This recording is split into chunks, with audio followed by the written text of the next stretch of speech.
Ah, is what I would have said if I wasn't used to waking up with pure light shining in my eyes.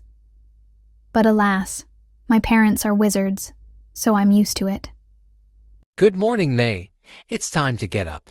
Along with the light, I am greeted with my father's warm voice and kiss on the forehead. It's testing day, and we need to leave in 2.5 hours. I wipe my eyes. That can't be right. I normally wake up at 9 on the dot. We need to leave at 12:45, so it must be 10:15. Wow, those kids must have really worn you out. You really slept in. We tried waking you up earlier, but you just kept falling back asleep. Yeah. I guess I'll be fully rested for the test. They smile back at me, fix a couple things in my room, and then leave. I get up and put on my outfit, a simple black dress ending just above my ankles, and black flats. I tie my hair up into a bun with a black ribbon and finish my routine. And we're here. I barely hear my father's voice as I stare at the tall white building looming in front of me. We walk in the building and are greeted by an elderly woman at a desk. How can I help you? Before I can respond to the question, my mother does. May here is going to test today. I'm assuming this is the sign-in desk. Her name is May Knox. Me and my husband are wizards, Abigail and Abe Knox. The woman's face lights up at the last bit. This little Abby Knox. You had the prettiest red hair. And I see May is no different. I even think I remember little Abe Smith. Oh yes, he wore these hideous red shoes. I worked in the testing room, you see, and I remember each one of my students. Then the lady's smile dropped and she sighed. Now I just work at this desk.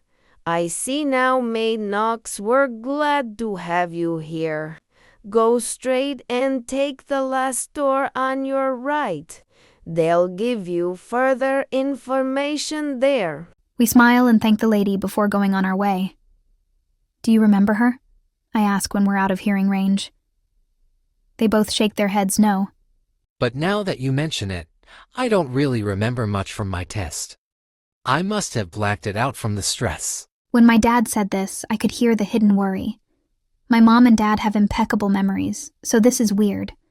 But then we get to the room. It is a spacious room filled with chairs on the perimeter. There is a sign that says to wait to be called, and then go through the door on the other side of the room. I scan the chairs, and I see a few kids I recognize.